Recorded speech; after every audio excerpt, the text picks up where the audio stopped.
Hello everybody and welcome to the first Caterer Middle East webinar. As you may know, each year we hold a food and business conference to discuss a number of the big topics happening in the industry over the course of a day and with a range of diverse panels. But for obvious reasons, we are unable to do that in person this year.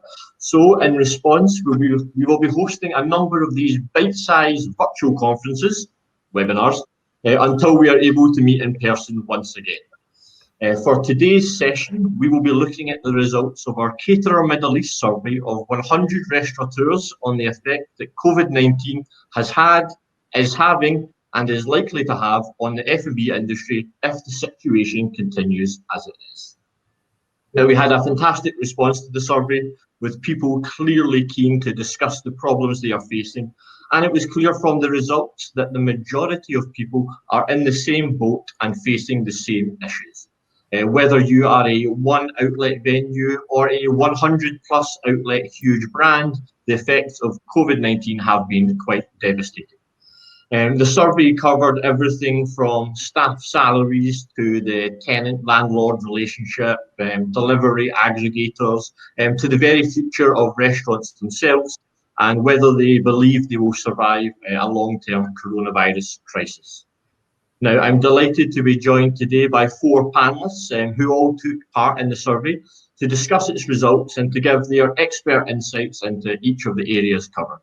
And with it being such a fast-moving time for the industry, with regulations and rules changing from week to week, perhaps views have changed already, so we will find out that.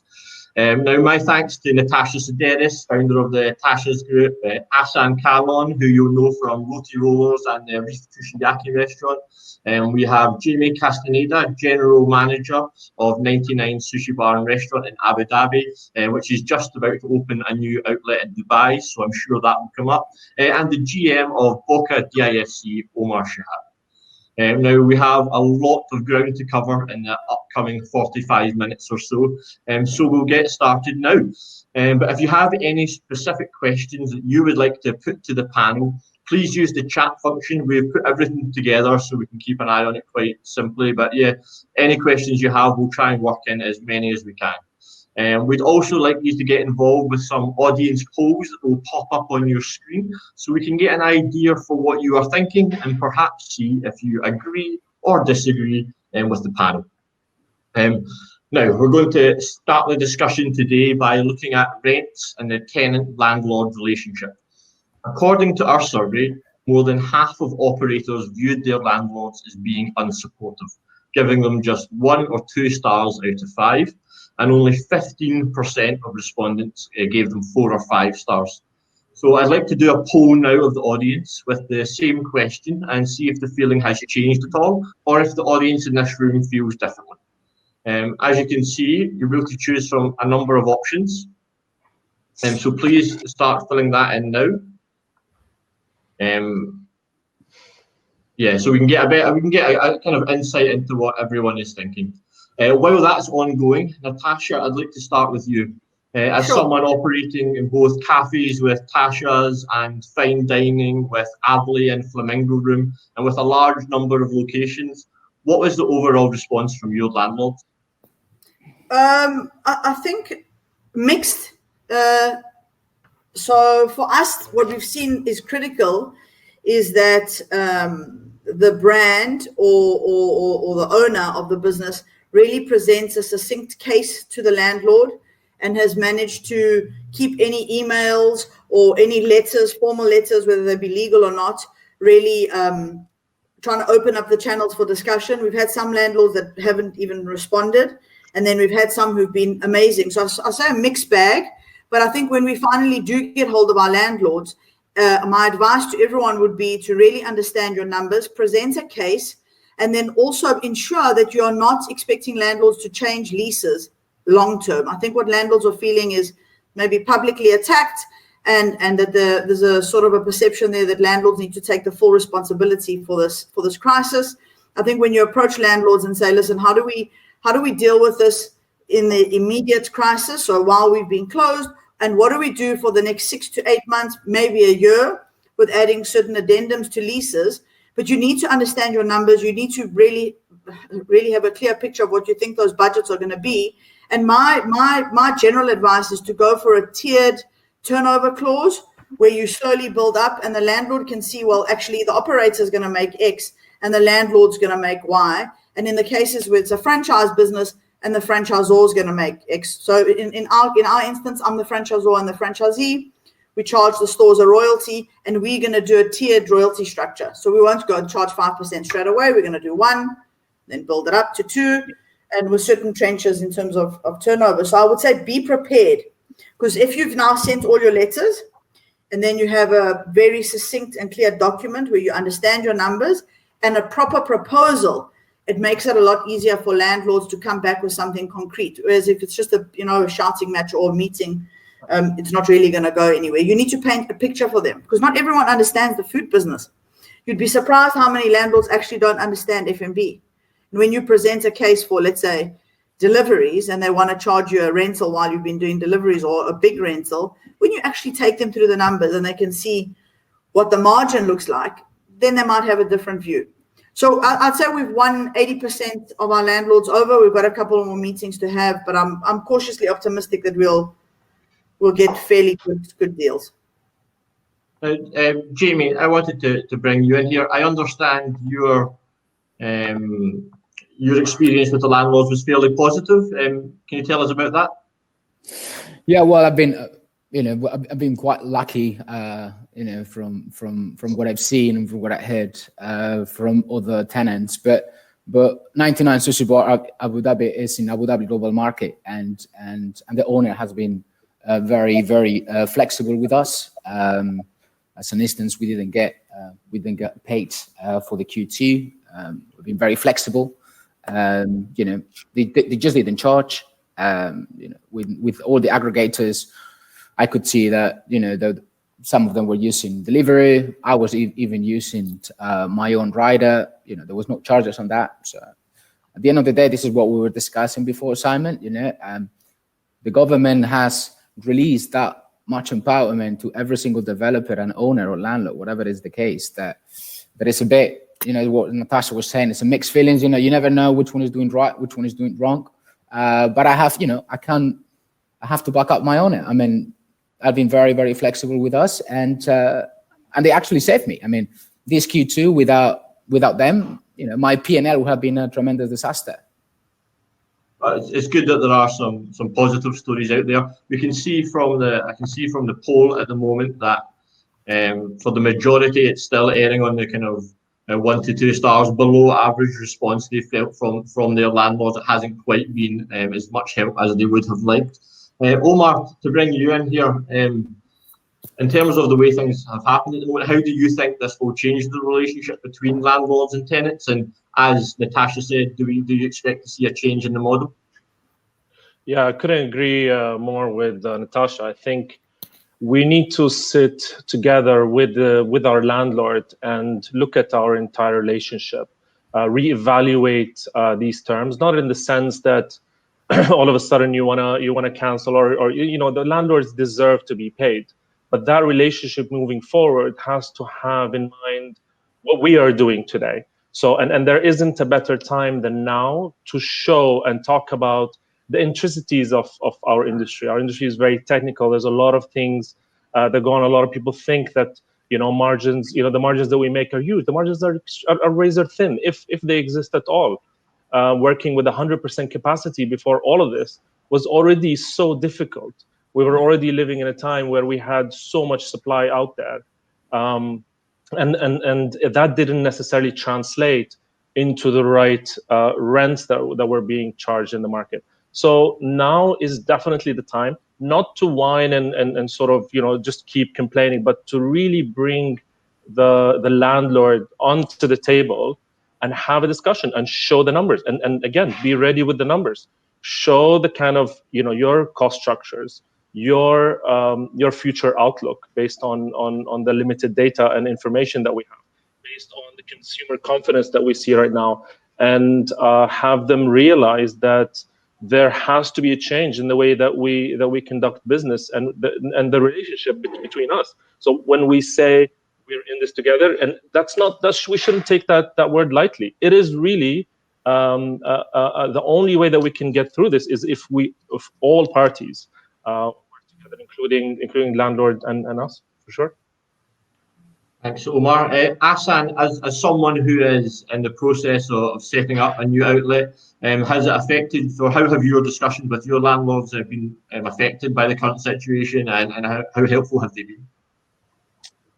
Look, we've been really lucky. So with our current location at Dar Wassel, without us even Wassel Properties, without us even reaching out, offered a deferment, which I'm not sure helps everyone all the time, but it's certainly good for cash flow. But where they were really flexible was with creative requests. We asked them, look, we're a very small restaurant with very tight seating, and if we had to enforce the 2-meter distancing, we'd lose 80% of our seating. Do you mind if we extend beyond our lease line, use a bit of the mall for seating? And they were like, you know what, during this crisis, absolutely. There was no talk of, well, we're going to charge you more, we're going to do this. So I think you can try and be creative and work with your landlords and see how they can support you in other ways other than straight going to a rent waiver.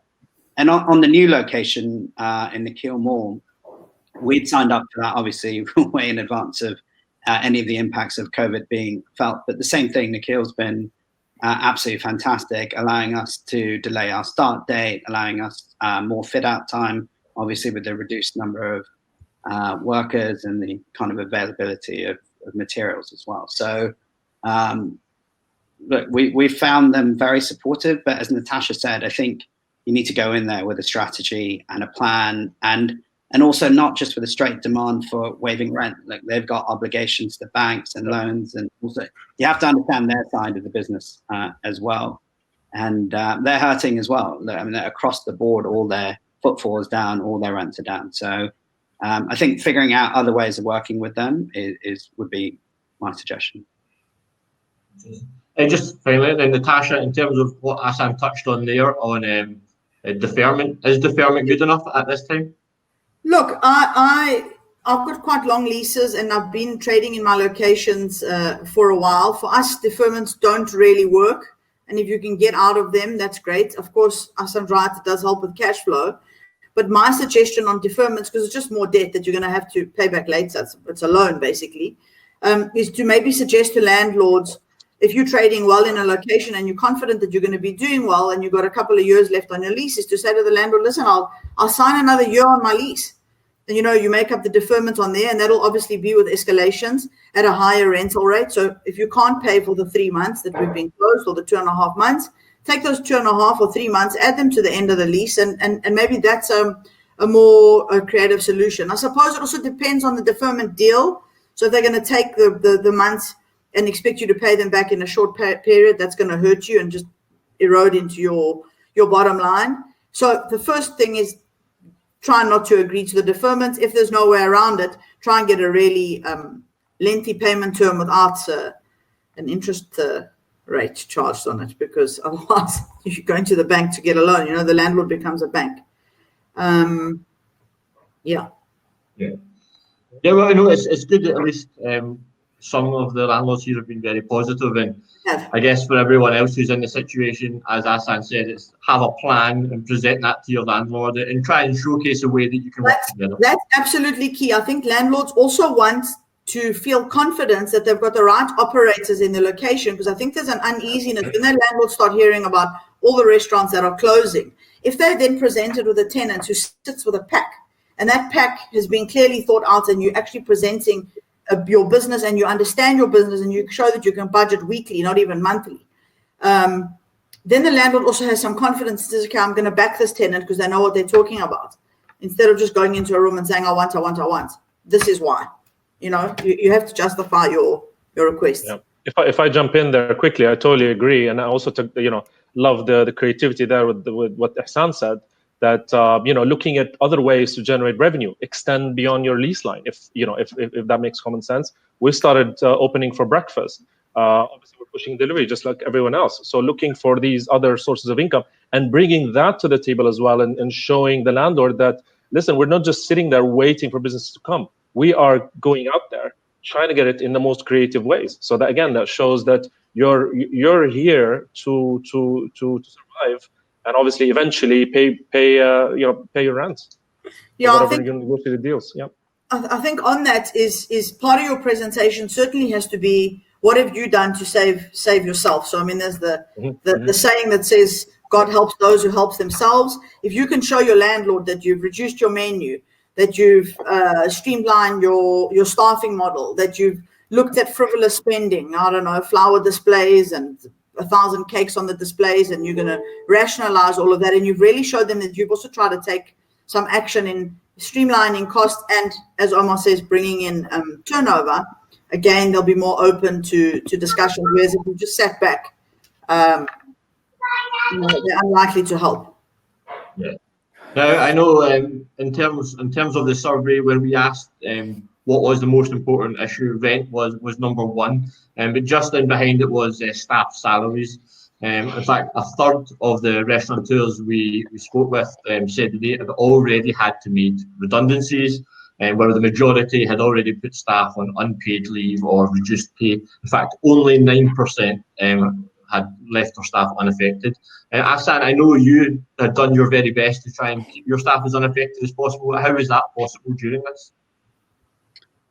Well, a bit of luck and a bit of savings. So we had an incredible first 6 months from opening, and Reif and I made a very conscious decision to keep a lot of money in the business for a rainy day, for expansion, for whatever it was. We wanted to keep a 4-month run rate in the business. So when the crisis struck, we knew we had 4 months, and we would do everything that we could to recover as many sales as we could. I mean, that was assuming 0 sales, to keep everyone on full pay. So we've been incredibly lucky. We've had to make no redundancies. We've kept everyone on. We obviously have been as flexible as we can to try and bring the cost down. So those who wanted to take holiday pay, they've been allowed to go off. And with the expansion to Nikhil with a little cake and chirashi counter, we've used the skeleton crew from the restaurant. We haven't started hiring as much as we would have in this time. But and look, the staff have been incredibly flexible as well. I have to say, full credit to them. They've come up and said, look, I want to keep my job. We love working here. What can we do to help? We're all in this together. Senior management, we took a pay cut. All of our money's gone back into paying the staff. So I think those kind of things is how we've been able to get through it. Omar, you touched on earlier that the margins aren't as thick as people would like to believe. Obviously, Ahsan there saying they had a 4-month kind of window, which is obviously extremely rare in this industry. For you guys, Boca operating just one venue when you're so close to the staff, having to put people on unpaid leave, etc. What kind of effect has that had on them and on you personally? Yeah, absolutely. It was extremely tough. So usually what happens every year, that in the lead up to the tough summer months and the slow business in Ramadan, we put down aside money to obviously survive and go through this, make sure that our suppliers are paid, make sure our dues are paid, and obviously salaries as well. So when we went into lockdown, we were fortunate to pay everyone in full salary for March. April, we were able to cash in holidays for some of the staff, depending obviously on their seniority. Myself and the 3 senior people went on full unpaid leave for the 2 months. We kept everyone else with the extreme basics. And now, since we came back, we were able to take in only half of the staff. So some people we weren't able to get them back. But as business progresses, as we see a slight increase, no matter how small, we're bringing in people. Obviously, we had to have an agreement, and similar to what Ahsan said, our guys have been tremendously supportive. They were extremely helpful. Some of them volunteered already before the lockdown to go back home on an unpaid leave, so they can receive. And I think that was the smartest thing to do. By some of them, and we fully support that. We've kept obviously everyone's sponsorships and visas, and now that everyone's come back, this is the time when we feel this camaraderie among everyone. There are no job descriptions, no job roles anymore. A lot of us here at least in DIFC, a lot of restaurants, always had the luxury of hiring an external company to take care of everything that is hygiene and cleaning. So we fired these guys to obviously save costs, but also gave us a chance to bring in more people on board. And everyone's doing everything. I promise you, from the smallest guy to the biggest lady on the floor. I'm standing at the door on weekends. I'm clearing tables. I'm doing pretty much everything, and so is everyone else. And it's been tremendous, and it's very encouraging, if anything. Yeah. Jamie, I wonder what's it been like at 99, especially in Abu Dhabi, and with opening the one in Dubai coming up soon. Has that helped in terms of being able to transfer your staff, etc.? Well, it helps in a way. I mean, it wouldn't make. Well, firstly, I mean, for me to start firing people is on my last. Is the last point of my to-do list. You know, I wouldn't go that way. I've been redundant. I know how it feels. I'm on the other side. So for me, it's not part of the equation until I have to. I'm forced to, right? So obviously, then it wouldn't make any sense. And probably it's the same scenario with Ahsan, right? That it wouldn't make any sense to make redundant when you're having an opening, right, in a month of time. So you know, you gotta be flexible. At the end of the day, is what Omar says. It's all about cash flow, right? I mean, people might think that no, you just have to pay the rent. Yeah, you have to pay the rent, but you have 60 days credit from suppliers from February and even January that you also have to pay back. So you know, the mountain is getting bigger and bigger and bigger, right? So you gotta adapt. You gotta be flexible. So obviously, we also went on cuts. I mean, from I think it was the 29th of March that I took that decision. All of us were going to go on 50% cut salary, including me, of course. And that's the way to survive. I'd rather do that than send 30% of my people out. What are we going to do now in Dubai? Well, on my budget, I have 46 people to employ. You know what, Simon? I said, look, I'd rather close one day the operation, bring 30% of Abu Dhabi. I shifted to Dubai. I only hired 9 people, and I'm going to run Abu Dhabi and Dubai just with an increase of 32% on my payroll, and I'm going to have 2 revenue centers, period. That's what it is. I will sacrifice one day of operation, but I'm not going to fire anyone. And see how it goes. So Saturdays will be closed Abu Dhabi, Sundays will be closed Dubai. And let's see, you got to adapt, you know. It's all about evolve day by day and see how it goes. And, you know, I hope that by November there is a vaccine or an antidote and they say, hey, guys, go 100%. Well, then I have a beautiful deck in Dubai, beautiful lounge that I'm going to fit another 100 people, and I have to recruit those 30 people, right? That I have to in order to fill in my initial budget. But at this stage, day by day. We had a comment from a Jonathan Gard who says that, you know, obviously times are tough, but they've had a lot of help from people like MMI who've done a voucher scheme for bar staff, and there's been a lot of other initiatives within the industry, which is fantastic to see the industry coming together. But Natasha, I'm thinking, do we need more? Should there be more government support on this? Well, look, I've got a unique perspective because I have 17 cafes in South Africa, and we have a fund, and I was thinking it would be really nice if Dubai had a similar fund. It's called the UIF fund, the unemployment fund, and what happens is every restaurant contributes to this fund when staff are employed. It's an amount every month, and if someone is unemployed, they can claim from the UIF when they become unemployed or when there's no business. So in South Africa, we have that fund. Obviously, there's millions of people in South Africa, so the actual system hasn't been efficient, but it is paying out. And I'd say for the hospitality industry, there should really be a fund that's created for future crises like these, where staff can actually claim a small amount and the restaurant's contributing. It's like an insurance in a way. So I think that's something that really, really needs to be looked at. Yeah, fingers crossed we can get more support for the people that need it the most. Now, delivery has been a huge topic over the past few months, and certainly could have been a session all of its own today. So we'll try and keep this brief and not go into too much detail, as I know it's been covered elsewhere, and I'm sure it's something we will continue to talk about. But it's safe to say that the overwhelming sense of feeling towards aggregators from the industry has been fairly negative. In fact, more than 2/3 of the survey respondents only gave them a 1 or 2 star rating out of 5. Although 2%, so 2 respondents, did give them 5 stars. So clearly a couple of representatives from Zomato and Deliveroo must have infiltrated our survey. But let's do another survey of our audience to find out what they think of delivery aggregators and what they should charge for commission. At the moment, it seems to be around 30% plus or minus a few percent either way. Do you agree that's right? Should it be significantly less, or perhaps you think it should be more? You can see the options on your screen now, so please vote and let us know. Now, I'd like to come to Omar first. I know when this all started, Boca quickly tried to turn to delivery, but it just wasn't sustainable. What were the issues there? Yeah, so we've been working on a virtual brand since the beginning of the year. Delivery was never our focus business. It was very, very tiny.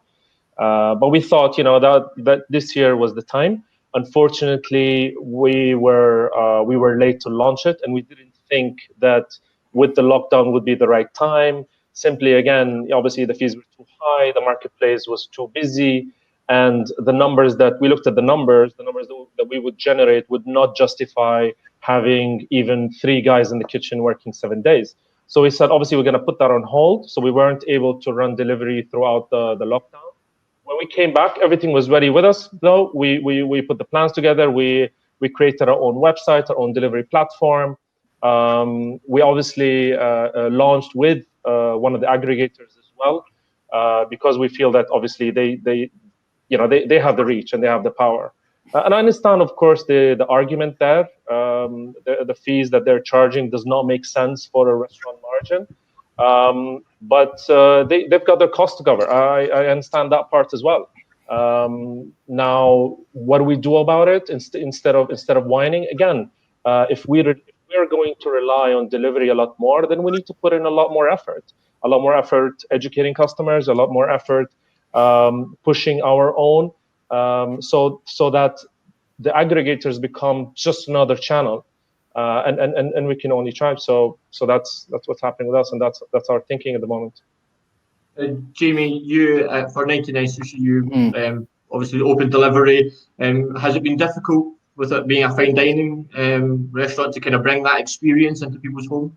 Well, I think it was the 19th of March when they shut the restaurant. So on that particular day, I remember that we had a couple of diners that wanted to come. So I offered them the takeaway, and it was good. It worked. There were 6 or 7 people that went to the doors of the Four Seasons, and I was myself giving the bags with my restaurant manager. So I said, it might work. So then I went quite fast, and I took a big shot. I called Spain and say, Spain, I mean, from my shareholders that are in Spain, 99 Sushi Bar is a brand, Spanish brand. So I said, hey, let's invest a bit. We created an app, 99 Sushi Bar app. People are starting to book directly, to order directly from the app, and it worked quite well. So I can't, I think that this is something that is gonna stay. And Omar, when everybody thinks about the aggregators and the 30%, I was also putting a bit of business plan for Dubai, where I mean, there are a couple of companies also.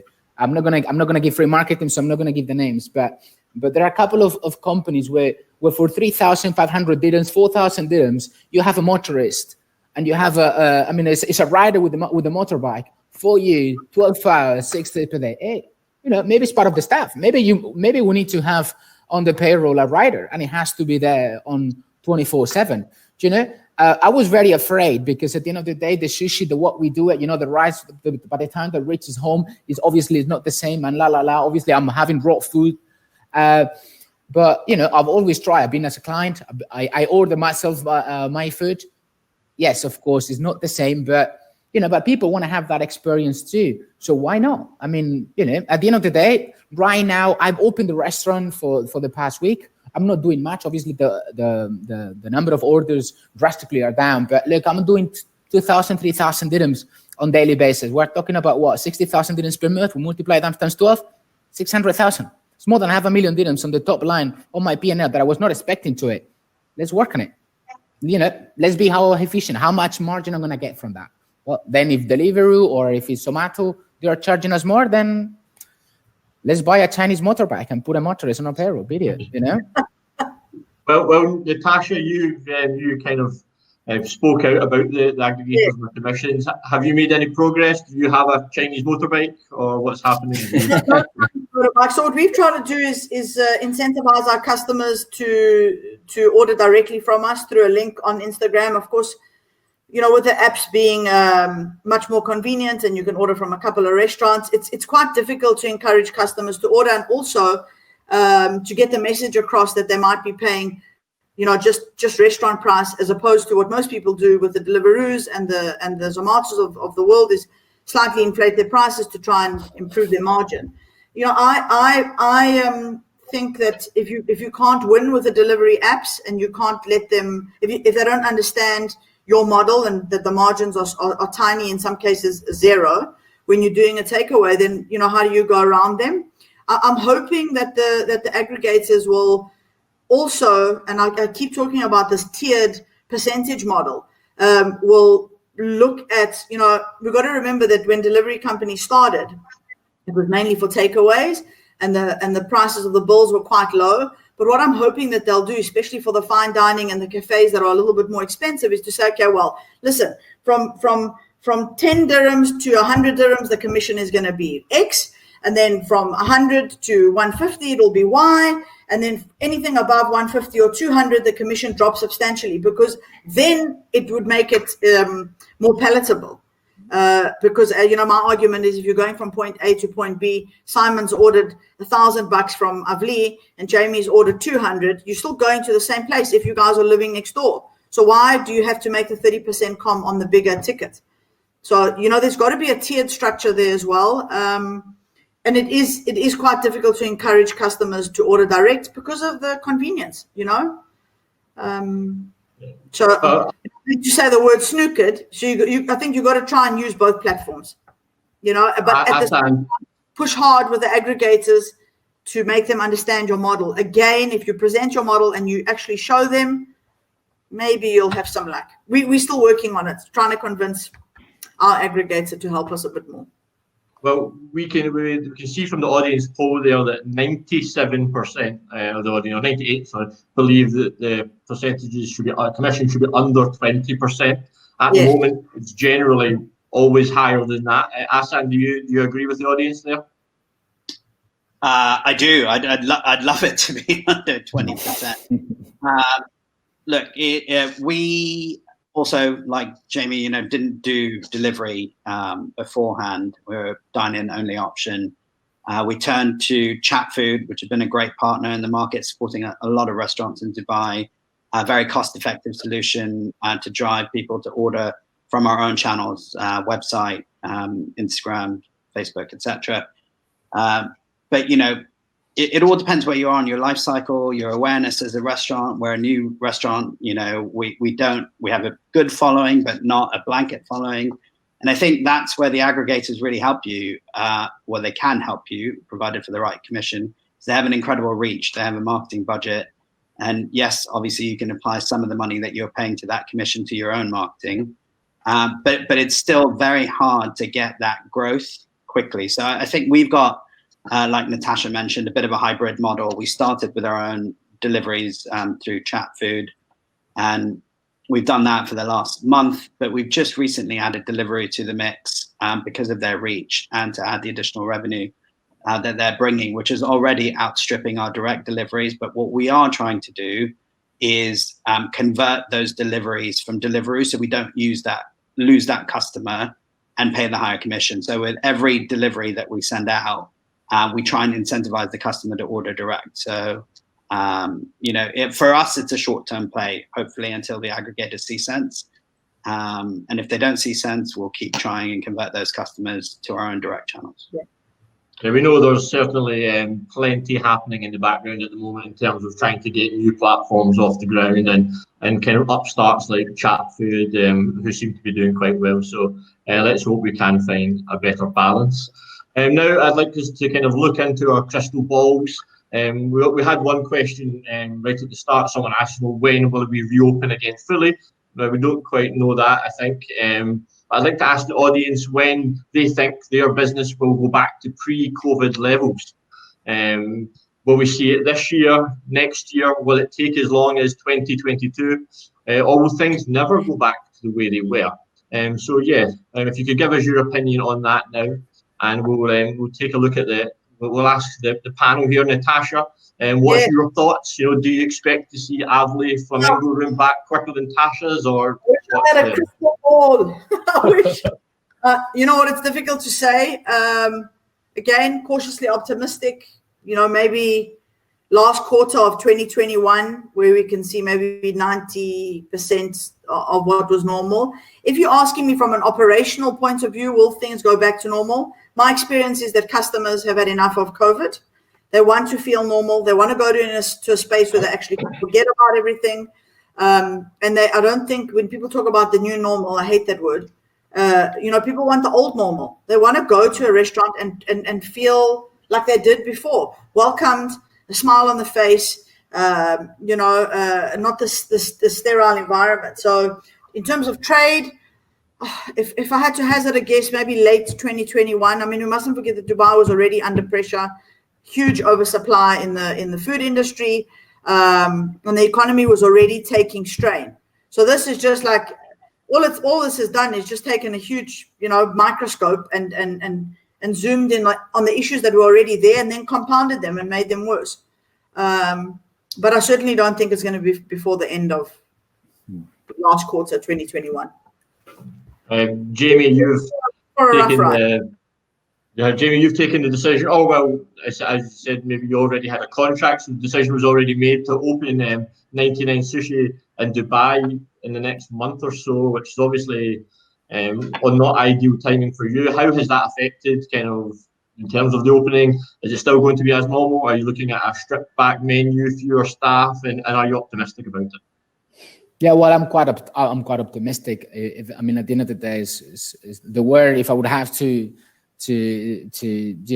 conclude with one word, this conference is to, you know, we need to adapt, and at the end of the day, this is the new reality. If I only am able to put 40% of my customers in the restaurant, that's the way it is. And let's see tomorrow. Maybe tomorrow is 50%, right?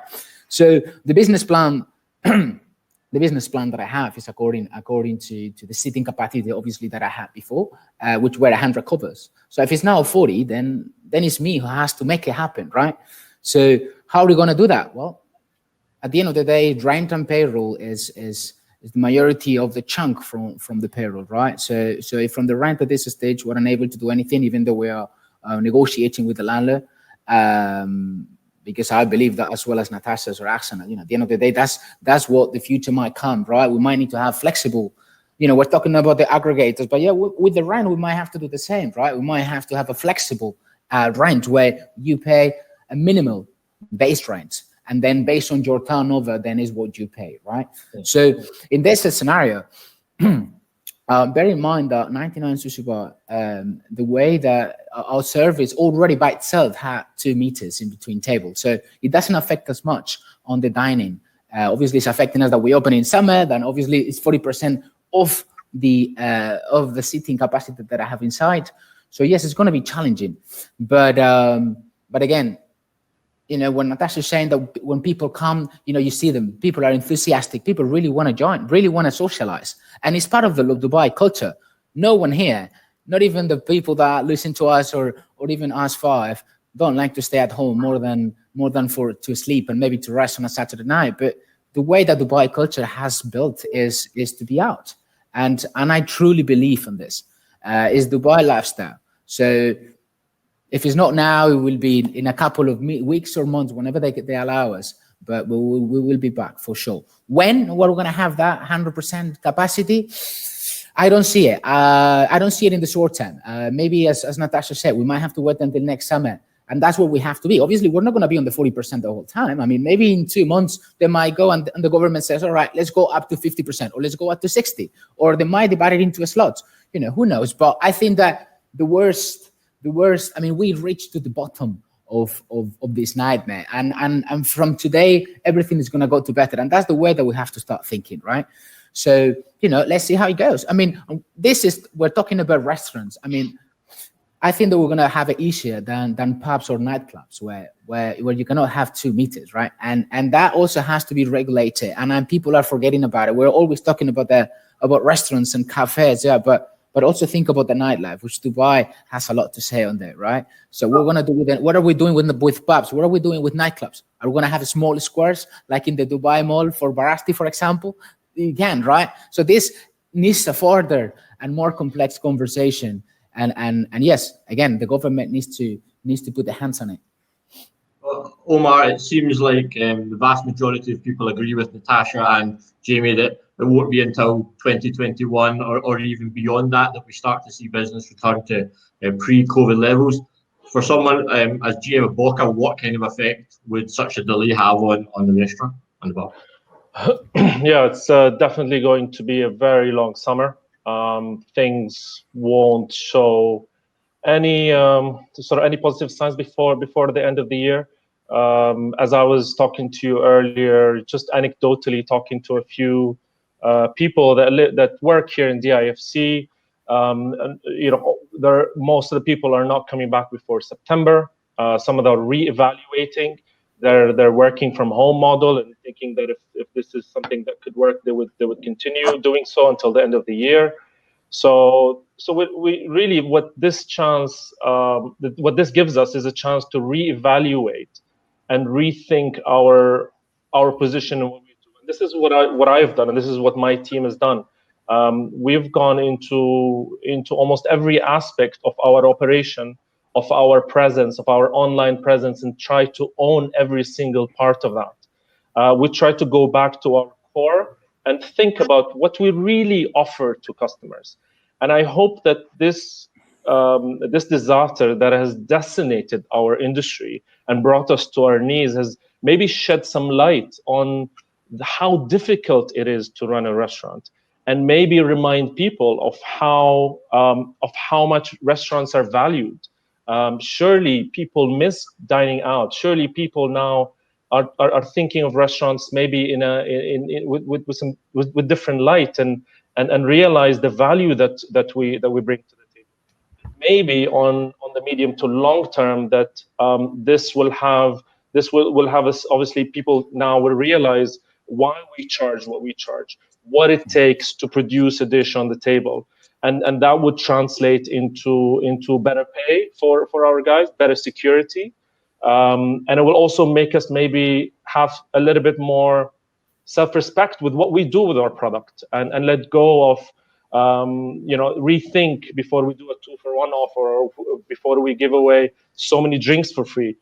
Really, yep. I think this is definitely a chance to to change a lot of these things that were wrong in the industry. So we remain hopeful, but without us reevaluate all of these things and communicating it, we won't change anything, because the next catastrophe will bring us again to our knees, and then we have to start all over again. So we really have to use this chance. We have to use this opportunity to make that change. Ahsan, I wonder, with Kushi opening up later in the year, do you feel the consumer confidence will be there to sustain another restaurant for you? Look, it all depends, like we said, on what the footfall and capacity allowances at the mall is going to be for Kushi. But from what we've seen so far of the customers beginning to return back, it's been quicker than I thought it was going to be. As Natasha said, I think people are very frustrated at being locked down and having those opportunities to socialize since you can't have anyone at home. They're very keen to go out. And while we're not obviously running at the business model that we were with the capacity that we had, it's heartening to see that people are coming back, relaxing, enjoying, spending money. So look, I mean, it all depends on how the restrictions go. And I guess that's where it comes down to. If there's a second wave and we lock down again, then we're all stuffed. Wow. If it continues to loosen as it has been, even though we're going into the summer, which traditionally is a very quiet period. But, just as Omar said, anecdotally, all the friends that I speak to who normally go away for the summer, or certainly travel, and families who go away, are all staying in Dubai this summer, because there's quarantine periods in their own countries. There's uncertainty whether you can actually get back into Dubai, given the number of people stranded abroad. So this might be a different summer for us. That's normally a quiet time. There actually might be more people around than there traditionally have been. Thanks, Ahsan. We have a question from an audience member. I'd like to put towards Omar first here. Miriam asks, do you think alcohol license restrictions will be reduced and maybe extended out of hotels, not only in order to support F&B businesses, but also to make Dubai more attractive for tourism? Is that a possibility? Perhaps everything's on the table. I think it's really not a question for me, but for the authorities. But like I said, if anything, we need to use this to reevaluate a lot of things and what makes sense for the industry and what makes sense for the community. Another thing that perhaps would have people reevaluate before they open a restaurant. Again, I want to focus on this, is that landlords, people working, that contribute to the industry, and individuals do not realize how hard it is to open and run a restaurant. So maybe now's the time that people would reevaluate before opening another burger place on Beach Road, before having all these huge developments with so many restaurants. People realize that the restaurants that have made it today have survived that first wave, and they've gone through hell, and there's no stopping now. So there definitely has to be change. Having an alcohol license is definitely not the answer. Having the one right product, Instagrammable food item, is definitely not the answer. There's a lot of things that go in the background in restaurants. I'd like to put up we're just about running out of time, so just to put up the final audience poll, a very, very simple one. Are you optimistic about the future of the industry? Yes or no? And yeah, just to bring the panelists in on this, Ahsan, I'd like to come to you first, and touching on what Omar just said there, in terms of, I guess it's kind of survival of the fittest right now. Does that play into how optimistic you are that you can survive and thrive after this? Yeah, look, none of us would be in the F&B game if we weren't optimistic. It's one of the toughest out there with the slimmest margins. So I think we're all naturally optimistic. And look, people will need to eat out. I get that the economy is tanking and people are losing their jobs, and the amount of spending power has probably decreased, but people still enjoy going out. People still enjoy getting a takeaway. So, our focus really has been, how do we re-engineer our menu? How do we offer more value items? How do we have a broader spread? So as Omar says, you constantly have to take all these challenges, use them, and think about how your business is going to react to the changing times. So whether that's a menu change, whether that's how you deal with your landlord, whether how you think about your expansion plans, if there are any, you just have to be creative and react to the market conditions. So I'm cautiously optimistic because inherently I think we all are. I'm seeing from the poll that 90% or just under 90% are saying optimistic, 10% not so excited. But Tasha, I remember interviewing you just before all this happened, and you talked about how, to be honest, the next couple of years were about consolidation for the Tashas group. Is that still the plan, I guess? Well, listen, I think as opportunities present themselves, we'll look at them. We were going to do a huge expansion into Saudi that obviously we've had to put a pause on now. But as Ahsan says, it's all going to depend on opportunity and whether we have the cash flow to expand. We certainly have spent this time fine-tuning our business. I think it's a unique and rare opportunity to do stuff that you've always wanted to do in your business.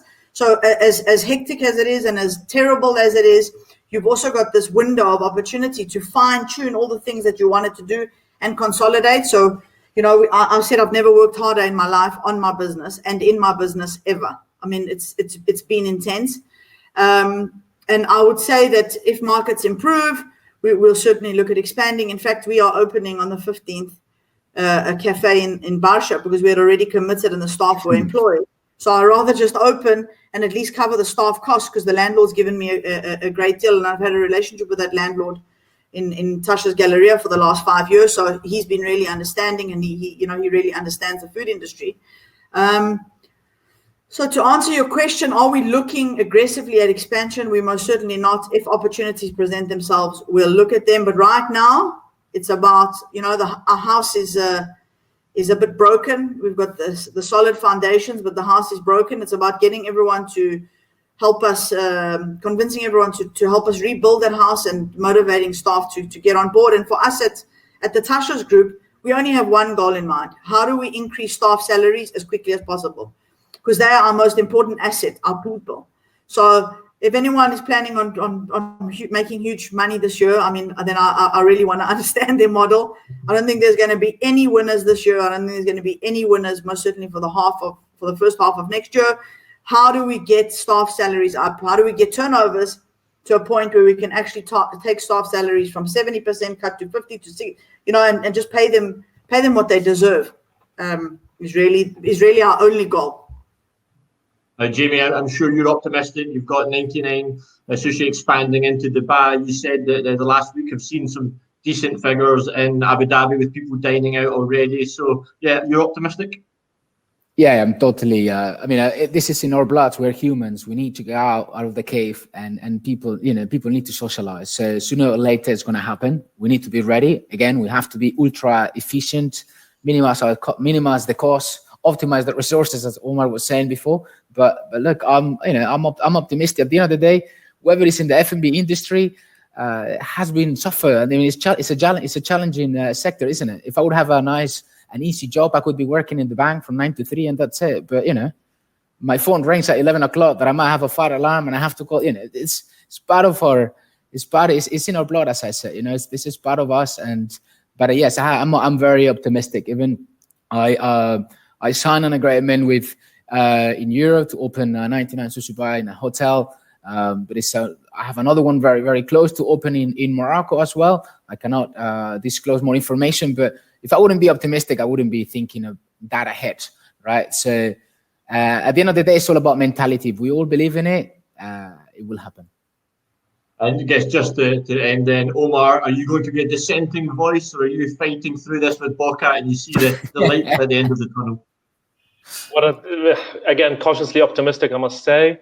We are looking at things week by week, and this is what I've communicated to my staff and my suppliers and my creditors, saying that, listen, we're going to be open with our communication. I'm going to give you an update on a week by week basis, what's going on with me. There's really nothing to hide. And we only have one aim. Is that whatever income, whatever revenue we generate, we're splitting it in thirds. 1/3 to keep the lights on, 1/3 to pay my staff, and 1/3 to pay my suppliers. And if I can get this all the way up till the end of the year, I think it will be a big achievement. But really, at the end of the day, it is really a chance. There hasn't been a better chance for us to reevaluate our business, to tighten all of these loose pipes that realize things like if I log in online and see the amount of revenue that I'm missing because of someone trying to make a booking instead of making a direct booking with me, it's amazing. So this is what we're trying to do. A lot of people must realize as well that our industry, so us as restaurants, there are many businesses that rely on us. We already employ a lot of people. Simon's frozen. But think about the laundry. Think about the POS system. Think about all of our suppliers, all these technology companies that are relying on us. So we really should reevaluate our position and how much we bring to the table to the economy overall. Absolutely. I'm glad to see some positivity. As you said, it can't be underestimated just how much the F&B industry does for Dubai and for the world in general. So I'd just like to thank Omar, Natasha, Jaime, and Ahsan. Thank you so much for joining us today and sharing your expertise and knowledge. It was a fantastic panel. The chat has been very lively with people getting involved and discussing lots and lots of different things as well. So hopefully we've sparked a very good discussion here today. So yes, thank you all for taking part. Thank you so much for the audience for being involved in the first Caterer Middle East Bitesize conference. We'll be doing more of these, expecting about one every month on a different topic. So keep your eye on the Caterer website or on the magazine to find out what will be happening next month. Yes, one more time, thank you so much to the panelists, and thank you all Thank to the you. audience for tuning in. Thank you. Thank you all. Thank you. Cheers.